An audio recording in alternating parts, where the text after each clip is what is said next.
Assalamualaikum warahmatullahi wabarakatuh. Alhamdulillah, bertemu lagi kita pada hari ini untuk mempelajari subjek adab tahun 5 bersama Ustazah. Ustazah mengharapkan semua anak-anak dalam keadaan sihat walafiat dan dalam keadaan bersedia ya. Baik, hari ini kita akan mempelajari tajuk adab bersama pemimpin. Anak-anak pernah dengar tak pemimpin tu apa? Baiklah, kalau tak pernah, jom sama-sama kita belajar. Okey, sebelum kita belajar dengan lebih lanjut, Ustazah akan terangkan maksud pemimpin. Okey, pemimpin ialah ketua atau orang yang bertanggungjawab memimpin sebuah negara, negeri, daerah, kampung dan sebagainya. Okey, contoh pemimpin ialah raja, menteri, menteri besar, ketua kampung, ibu bapa, guru besar, ketua darjah dan sebagainya. Okey, untuk info tambahan, yang di-Pertuan Agong adalah pemimpin umat Islam negara kita. Manakala Perdana Menteri ialah ketua kerajaan Malaysia. Bapa pula adalah pemimpin keluarga dan guru besar adalah pemimpin di sekolah. Okey, jadi anak-anak dah faham kan siapa itu pemimpin kita? Okey, Ustazah akan menerangkan tajuk yang seterusnya iaitu adab bersama pemimpin. Ada 6 adab bersama pemimpin, ada banyaklah tapi yang dalam buku ni ada 6. Ustazah akan terangkan satu persatu. Okey, yang pertama, menghormati pemimpin. Kita kena hormat pemimpin kita. Okey, yang kedua, bersifat kasih sayang. Okey, kita kena sayang pemimpin kita. Yang ketiga, menasihati dengan cara yang diplomasi. Okey, contohnya kalau kita nampak perbuatan pemimpin kita salah, kita perlu tegur dengan cara berhikmah. Okey, tak bolehlah kita terus marah-marah dia kan. Itu adalah cara yang tak diplomasi. Okey, yang keempat, berterima kasih kepada pemimpin. Okey, berterima kasih ni contoh yang terdekat ni ialah dalam keluarga kan. Okey, contohnya awak dapat hadiah daripada ayah ke atau ibu awak kena berterima kasih supaya nanti dia akan bagi lagi hadiah. Okey, yang kelima, menjaga suara. Okey, menjaga suara ni seperti yang awak tahu, kita tak boleh meninggi suara dengan orang yang lebih tua daripada kita. Kita kena cakap dengan lemah lembut. Dan yang terakhir, berdoa untuk kebaikan. Kita kena sentiasa doakan dia supaya dia sihat kan. Okey, baiklah, kita akan tengok tajuk yang seterusnya iaitu cara menghargai jasa pemimpin. Okey, dekat dalam buku ada 6 dan Ustazah nak awak hafal 3 supaya awak senang nanti kan dalam peperiksaan. Okey, yang pertama, menanam semangat cintakan negara. Okey, macam mana nak tanam semangat cintakan negara?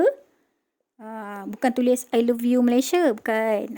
Tapi awak kena sayanglah Malaysia kan, bangga jadi rakyat Malaysia sebab pemimpin dia adalah pemimpin yang baik. Okey, yang kedua, menyokong dan membantu mereka. Okey, apa-apa yang pemimpin kita buat, kita kena sokong dan bantu untuk ringankan beban pemimpin. Okey, yang ketiga, kesetiaan yang ikhlas kepada pemimpin. Okey, setia ni bila dia minta tolong, kita kena cepat-cepat tolong.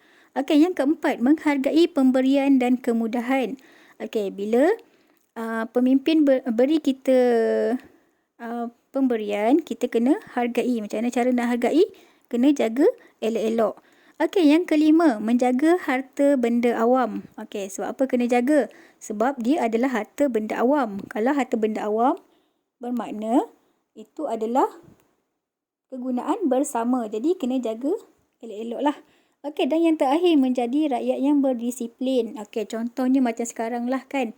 Kita dilanda musibah COVID-19. Jadi, semua orang kena duduk dekat rumah. Okey, kena berdisiplin lah sebab kita tak nak benda tu merebak. Jadi, kita kena duduk di rumah, ikut cakap pemimpin. Kalau keluar, kena pakai mask atau topeng muka. Okey, dalam tajuk pemimpin ni, inilah tajuk yang paling penting sekali yang awak kena ingat. Bukan kena je, tapi wajib ingat. Okey, ada 7. Yang pertama, negara dipimpin oleh Perdana Menteri. Okey, siapa Perdana Menteri kita? Itu awak kena cari sendiri. Okey, yang kedua, negeri. Negeri dipimpin oleh Menteri Besar. Okey, ini dua ni selalu orang terkeliru negara dan negeri. Negara ni lagi besar daripada negeri. Okey, kalau negara dipimpin oleh Perdana Menteri, negeri dipimpin oleh Menteri Besar. Okey, yang ketiga, daerah. Daerah dipimpin oleh pegawai daerah. Okey, yang keempat, kampung. Kampung diketuai oleh ketua kampung. Okey, yang kelima, mukim. Mukim diketuai oleh penghulu. Okey, mukim ni kalau awak tak faham, mukim ialah dalam banyak-banyak kampung akan ada satu penghulu yang akan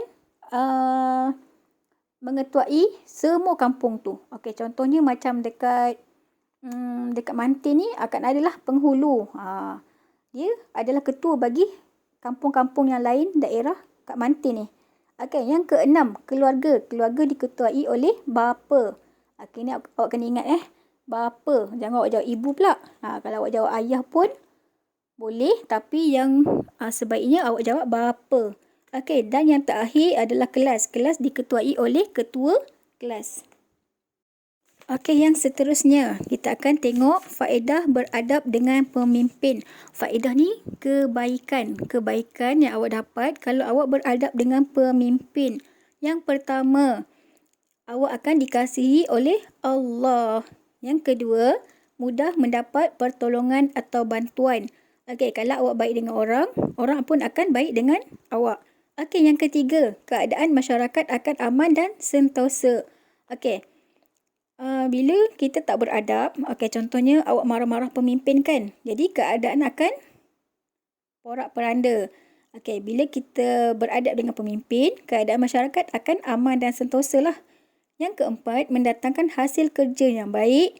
Yang kelima, memudahkan pengurusan. Dan yang keenam, mengukuhkan hubungan silaturahim. Okey, yang ni pun Ustazah galakkan untuk awak hafal 3 sahaja yang paling senang lah. Sebab adab ni dia senang untuk skor. Tapi kalau bahagian kertas 1, awak kena fahamkan ayat tu. Sebab dia akan tukar ayat kepada baik dan tak baik. Jadi awak kena pandai bezakan lah. Kan? Okey. Dan yang terakhir adalah akibat tidak beradab kepada pemimpin. Ini lawan kepada faedah tadi. Bila kita beradab, kita dapat faedah. Bila kita tak beradab, kita dapat akibat kan. Okey, yang pertama, mendapat kemurkaan Allah. Okey, Allah murka kalau awak tak beradab kepada pemimpin ataupun sesiapa sahajalah. Okey, yang kedua, memburukkan imej negara.